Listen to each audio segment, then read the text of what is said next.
Kita tunggu 2 menit lagi ya Kak, teman-teman yang lain. Mudah-mudahan segera dapat hadir. Jadi kalau juga belum hadir, nanti kita mulai saja sambil berjalan atau nanti bisa hadir teman-teman yang lain.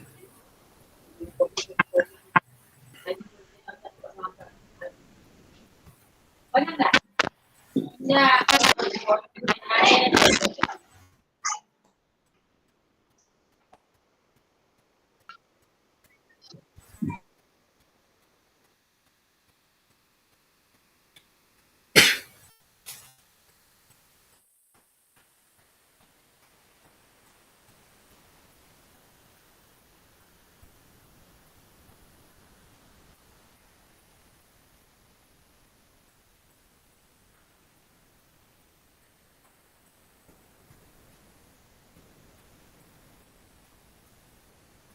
Baiklah kakak-kakak, sambil menunggu rekan-rekan yang lain, kita mulai saja mungkin ya Kak, pelan-pelan.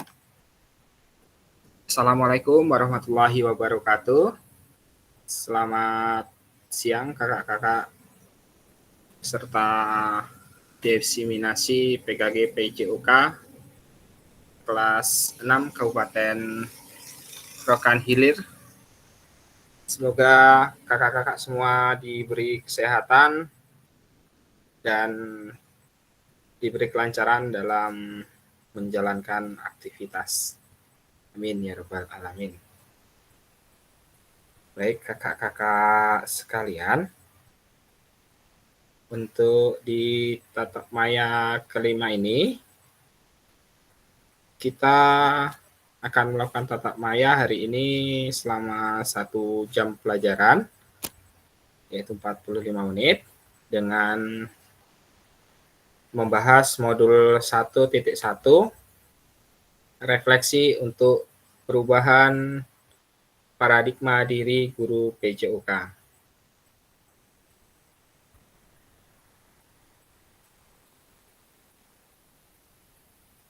Baik, sebelum kita lanjutkan, ini saya ingatkan kembali kesepakatan bersama yang telah kita sepakati. Yang pertama, selalu menyalakan kamera.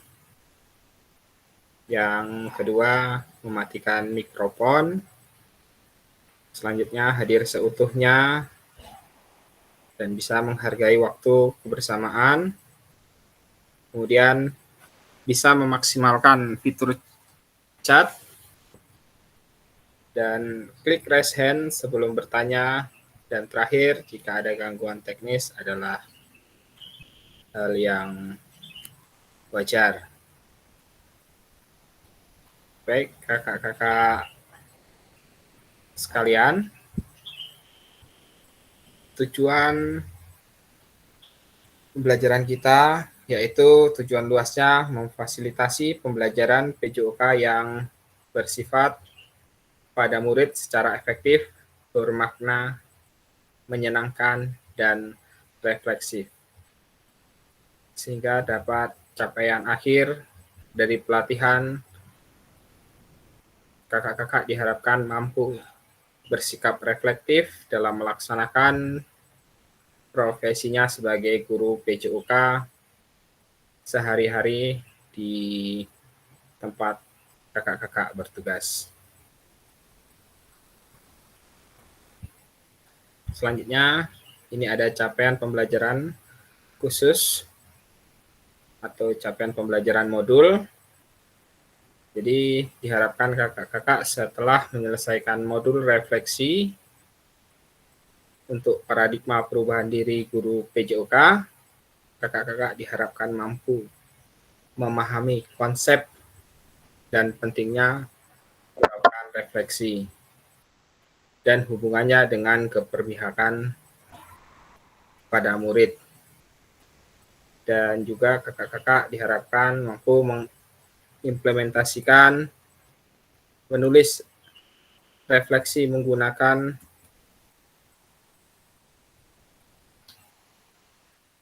model-model refleksi yang berbeda.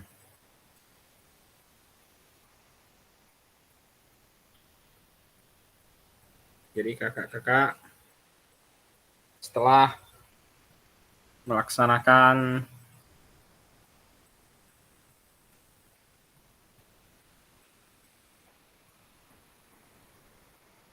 menyelesaikan modul refleksi ini,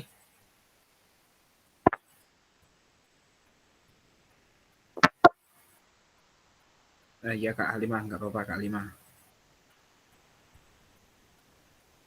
Diharapkan kakak-kakak dapat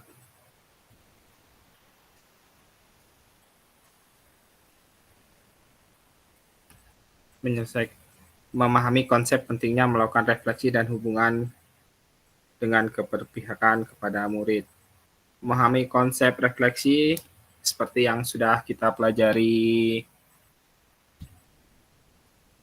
atau kakak-kakak pelajari pada LMS, refleksi itu adalah proses merenungkan pengalaman dan tindakan dan hasil yang telah dicapai dalam konteks pendidikan.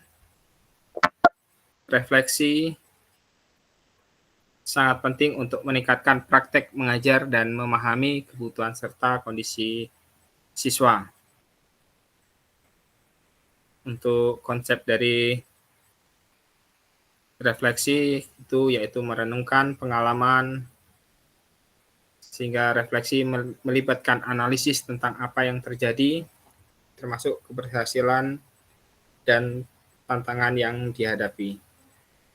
Konsep refleksi selanjutnya yaitu peningkatan diri, sehingga dengan memahami pengalaman sebelumnya, kakak-kakak dapat mengidentifikasi area untuk perbaikan dan mengembangkan strategi yang baru. Konsep refleksi selanjutnya yaitu pembelajaran berkelanjutan. Jadi refleksi mendorong pembelajaran yang berkelanjutan di mana guru dan siswa sama-sama dapat belajar dari setiap pengalaman. Selanjutnya, mengapa kita penting melakukan refleksi, yaitu untuk meningkatkan kualitas pengajaran. Jadi guru dapat mengevaluasi metode belajar yang efektif, serta melakukan penyesuaian yang diperlukan. Menyesuaikan dengan kebutuhan murid, membantu guru memahami kebutuhan, minat, dan cara belajar siswa sehingga pengajaran dapat lebih relevan dan efektif. Selanjutnya, membangun hubungan yang lebih baik dengan memahami pengalaman murid. Guru dapat membangun hubungan yang lebih kuat dan mendukung antar guru dan murid. Selanjutnya ada hubungan dengan keberpihakan kepada murid, itu pendidikan yang responsif, empati dan pemahaman, selanjutnya pengambilan keputusan yang adil. Jadi secara keseluruhan, refleksi bukan hanya tentang introspeksi ke pribadi, tapi juga tentang bagaimana cara meningkatkan pengalaman belajar murid dan memastikan bahwa semua murid merasa didukung dan diperhatikan. keberpihakan kepada murid terbangun melalui praktek reflektif yang kontinu dan mendalam.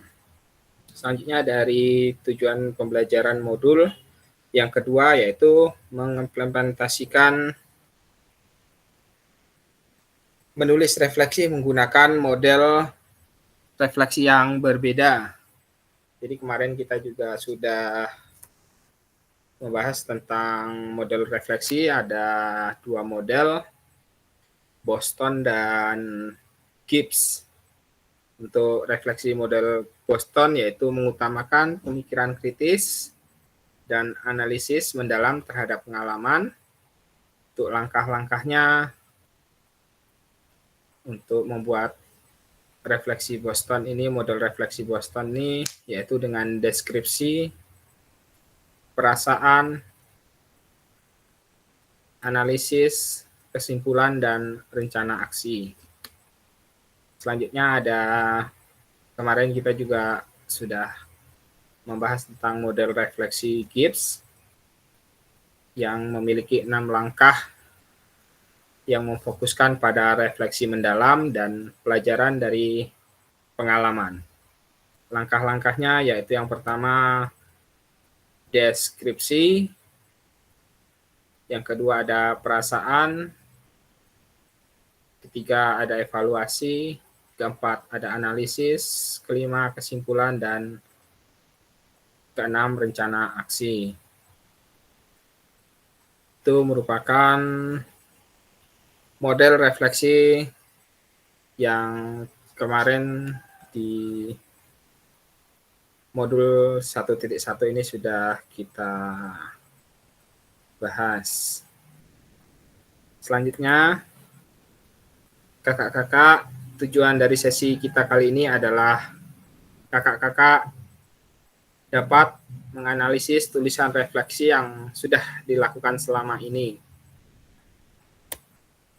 Agenda kita, nanti kakak-kakak diminta menganalisis tulisan refleksi, kemudian kakak-kakak juga diminta berbagi hasil analisis tulisan refleksinya. Jadi sekarang kakak-kakak diminta untuk melakukan analisis tulisan refleksi yang mungkin sudah kakak-kakak buat dengan menjawab, nih ada pertanyaan, ini ada 6 pertanyaan yang mungkin bisa kakak gunakan untuk menganalisisnya. Jadi silakan kakak-kakak melakukan analisis ini melalui Word saja. Jadi kakak tuliskan di Word-nya. Setelah itu nanti mungkin bisa kakak-kakak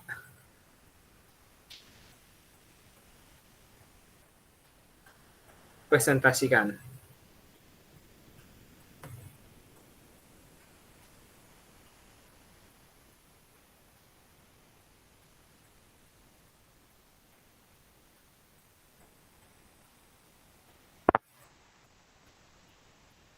Ya, Kak Dedi, ada yang mau ditanyakan? Itu pertanyaannya dipilih salah satu, Kak. Semuanya, Kak.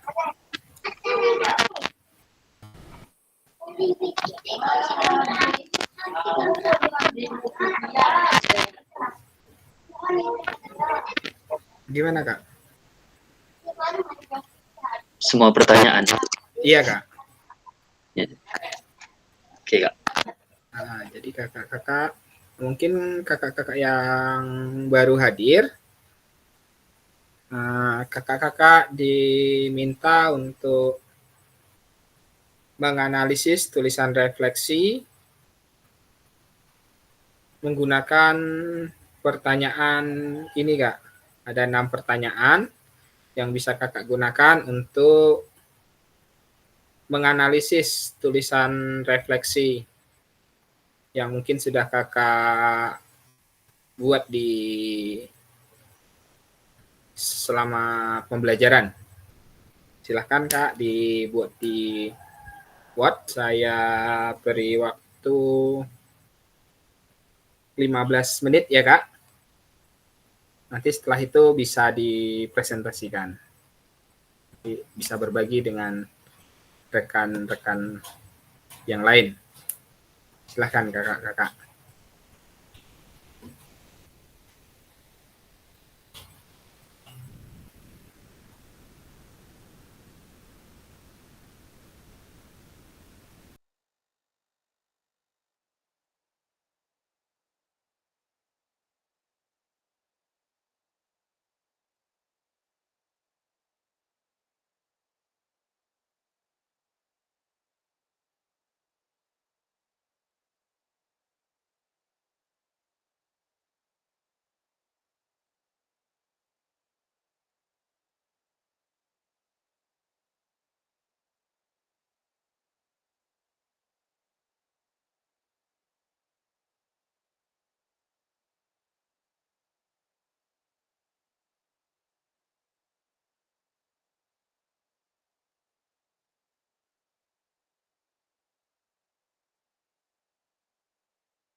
Siap Kak Aswad Harun, tidak apa-apa Kak.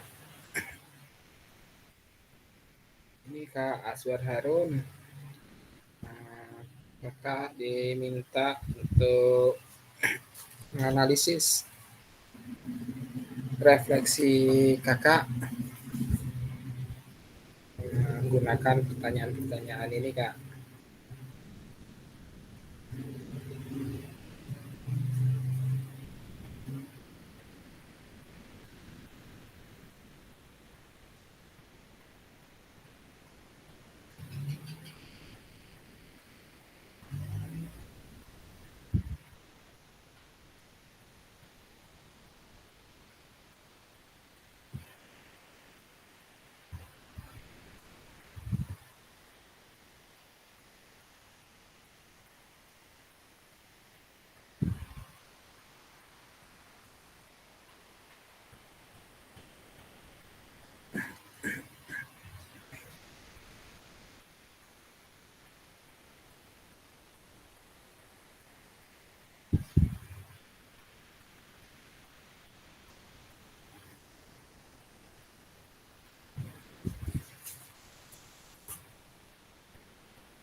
Baik, kakak, apakah ada yang sudah selesai bisa mempresentasikan?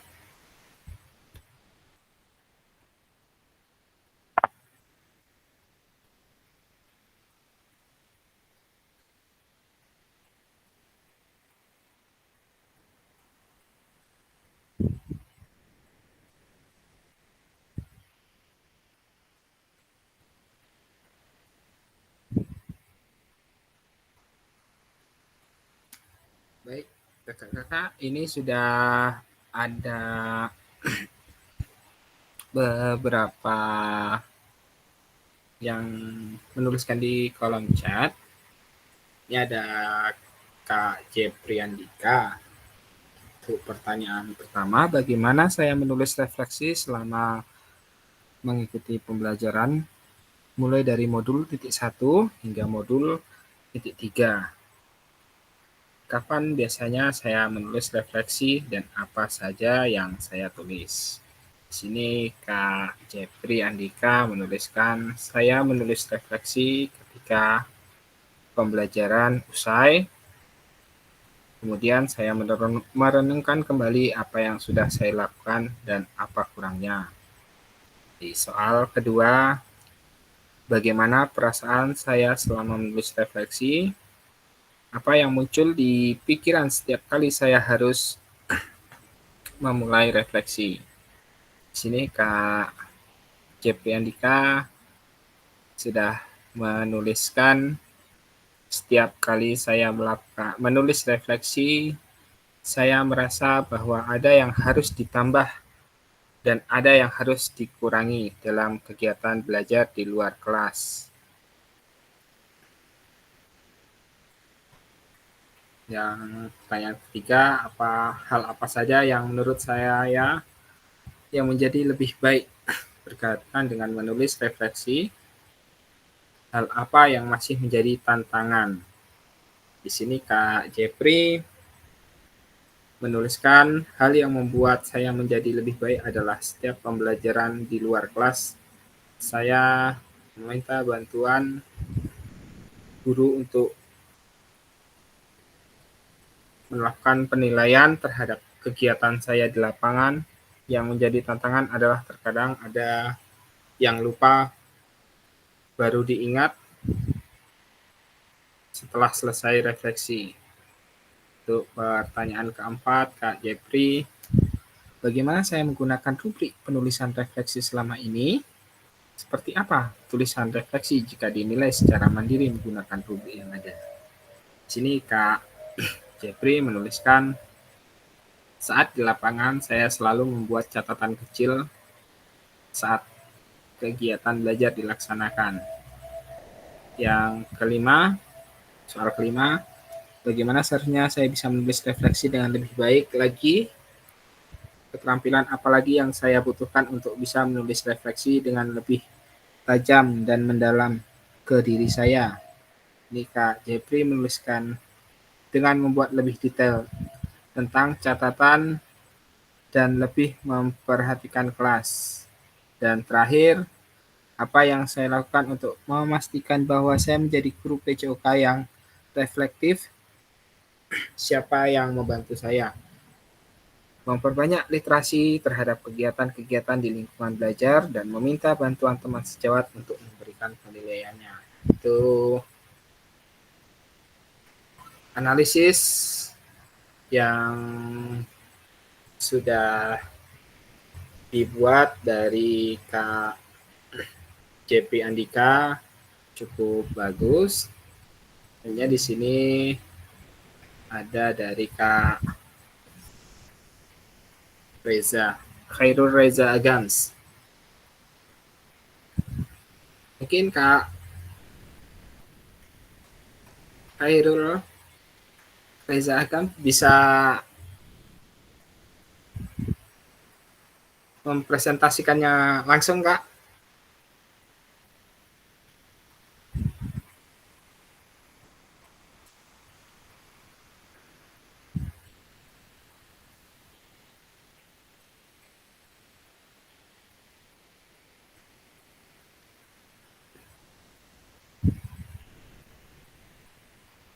Oke, untuk dari Kak Hairul Reza Agams, ini yang pertama, Kak Reza menulis refleksi biasanya setelah menyelesaikan setiap modul atau setelah menyelesaikan satu sesi pembelajaran. Apa yang ditulis tentang pemahaman kita terhadap materi, bagaimana kita menerapkan konsep tersebut. Di pertanyaan kedua, Kak Reza menuliskan perasaannya membuat saya banyak pengetahuan dan memperbanyak ilmu. Selanjutnya di kolom chat ada Kak Siti Aisyah. Kak Siti, bisa dipresentasikan sendiri langsung?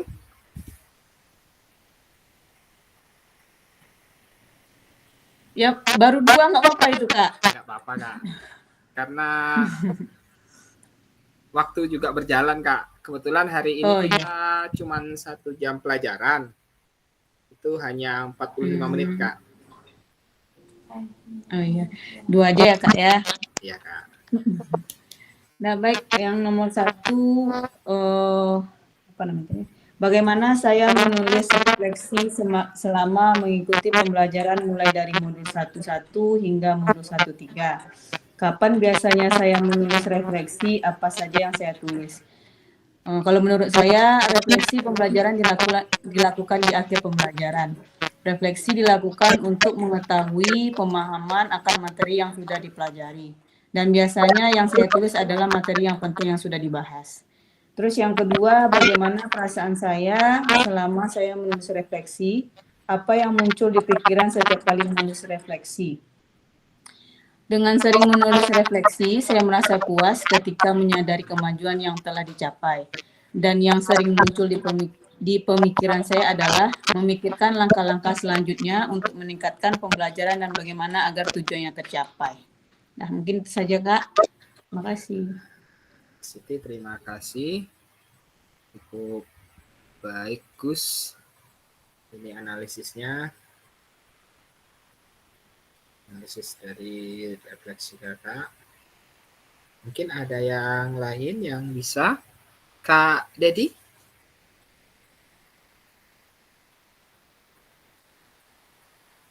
Gimana, Kak Dedi? Atau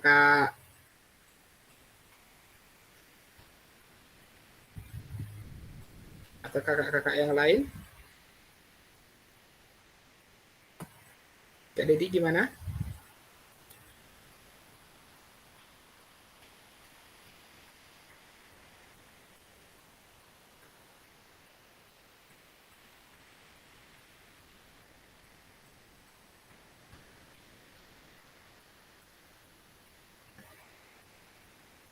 Oke, kalau tidak ada,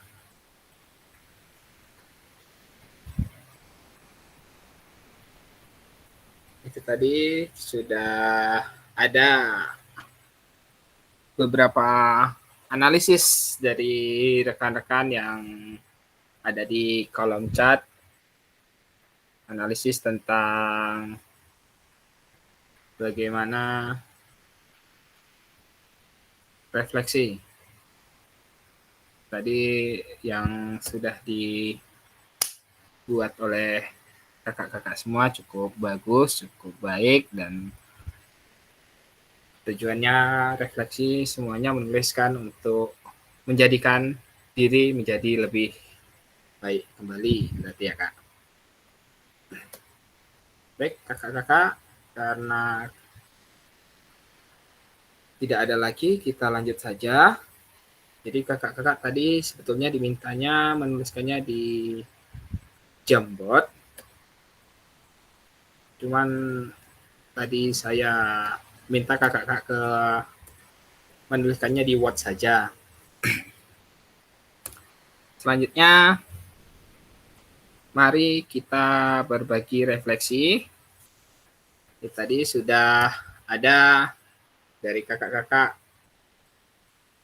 menyampaikan hasil refleksinya tadi dari Kak Siti, Kak Jepri, Kak Khairul Reza Agams juga sudah berbagi hasil refleksinya.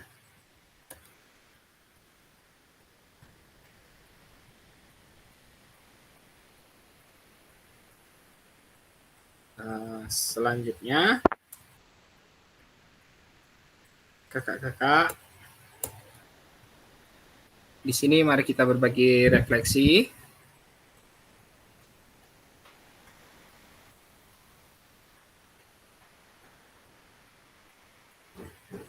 Ada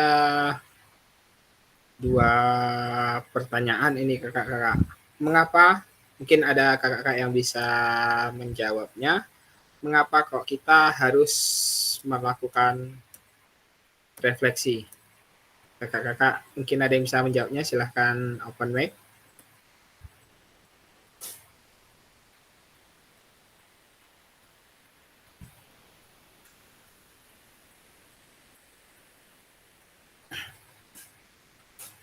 Kalau tidak ada, ini ada mengapa kita melakukan refleksi, yaitu tujuannya kita melakukan refleksi yaitu supaya pembelajaran yang lebih mendalam. Jadi dengan kita melakukan refleksi itu dapat membantu kita, membantu individu memahami pengalaman dengan lebih baik, sehingga dapat memperdalam pemahaman dan pengetahuan. Selanjutnya, kenapa kok kita melakukan refleksi, yaitu untuk mengidentifikasi kekuatan dan kelemahan, sehingga kita dapat mengenali kekuatan apa yang kita miliki, sehingga kita dapat kembangkan dengan inovasi-inovasi yang baru, dan apa juga yang kelemahan kita, sehingga dapat kita perbaiki. Terus selanjutnya, ada pertumbuhan pribadi dengan merenungkan pengalaman, kita dapat tumbuh secara emosional dan intelektual dalam membantu membangun karakter dan resilience. Terus pengambilan keputusan yang lebih baik juga memungkinkan kita menganalisis keputusan yang diambil, sehingga kita kedepannya dapat membuat pilihan yang lebih baik. Dan terakhir, peningkatan keterampilan, itu refleksi mendorong pengembangan keterampilan baru melalui pemahaman yang pengalaman sebelumnya. Terus selanjutnya, ini kakak-kakak bisa open mic juga, mengapa kita sebagai guru penting untuk melakukan refleksi? Mungkin ada dari kakak-kakak?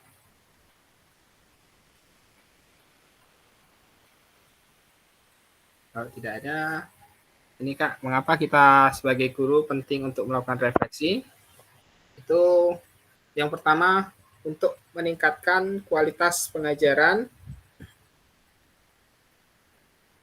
Jadi memungkinkan guru untuk mengevaluasi metode pengajaran, memahami apa yang berhasil dan apa yang tidak, sehingga bisa membuat penyesuaian yang diperlukan.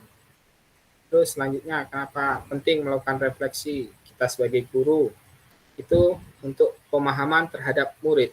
Jadi dengan merenungkan interaksi dan pengalaman belajar murid, guru dapat lebih memahami kebutuhan dan tantangan yang dihadapi murid, sehingga dapat memberikan dukungan yang lebih baik. Terus ada adaptasi dan inovasi. Refleksi itu dapat membantu kita sebagai guru untuk beradaptasi dan dengan perubahan dan dalam konteks pendidikan, termasuk perkembangan teknologi dan cara belajar murid yang berbeda. Membangun hubungan yang kuat, kemudian ada pengembangan profesional berkelanjutan, dan ada keberpihakan kepada murid. Jadi dengan melakukan refleksi, guru dapat memastikan bahwa mereka selalu berpihak pada kebutuhan dan kepentingan murid. Jadi menciptakan ruang belajar yang inklusif. Jadi kakak-kakak secara keseluruhan itu refleksi bukan hanya tentang introspeksi pribadi, tetapi juga tentang bagaimana kita sebagai guru dapat terus berkembang dan menciptakan pengalaman belajar yang lebih baik buat peserta didik kita. Baik, kakak-kakak, pada sesi kita hari ini, kakak-kakak tadi sudah memahami konsep pentingnya melakukan refleksi dan hubungannya dengan keberpihakan kepada murid, dan juga kakak-kakak sudah mengimplementasikan menulis refleksi menggunakan model refleksi yang berbeda dari Boston maupun dari Gibbs. Terakhir, terima kasih.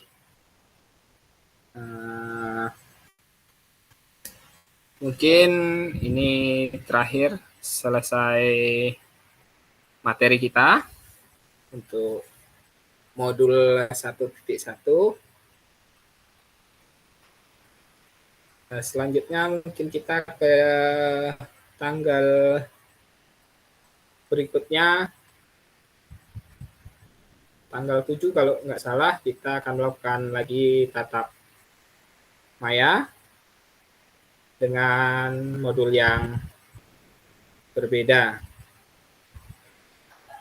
Sekali lagi saya mengingatkan kepada kakak-kakak untuk modul-modul yang ada di LMS, silakan dibuka. Jika ada pertanyaan-pertanyaan atau tugas-tugas, kakak-kakak mohon untuk mengerjakannya, karena dari penilaian PKG ini tidak hanya dari tatap maya ini saja, tapi juga ada tugas-tugas kakak dari modul-modul yang disediakan di LMS. Baik, kakak-kakak.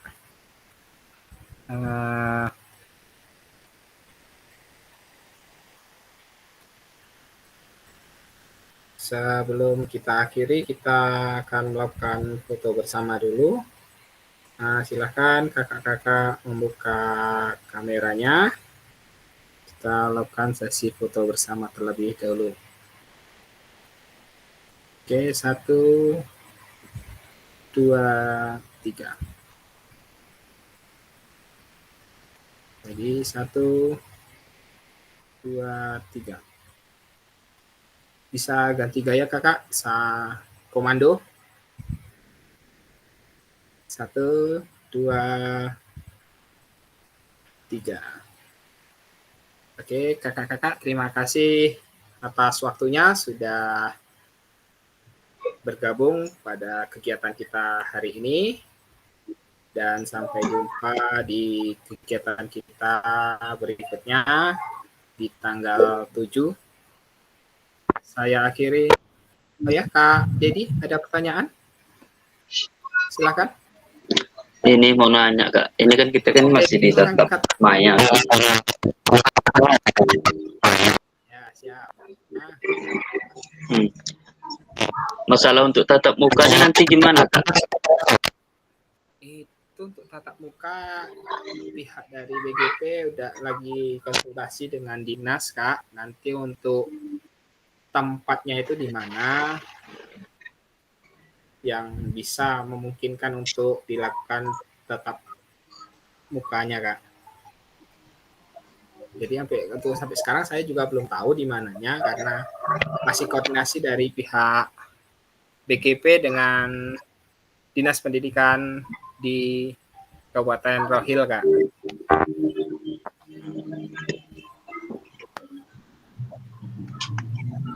Ya Kak, terima kasih atas informasinya. Nanti kalau sudah ada, nanti saya baik, kakak-kakak, mari kita akhiri pembelajaran kita pada hari ini dengan ucap hamdalah bersama-sama. Alhamdulillahirabbil alamin. Terima kasih kakak-kakak, selamat menjalankan aktivitas waktunya kembali. Sampai jumpa di lain kegiatan. Saya akhiri. Assalamualaikum warahmatullahi wabarakatuh. Waalaikumsalam. Warahmatullahi wabarakatuh. Lem, pinjam cincin Lem.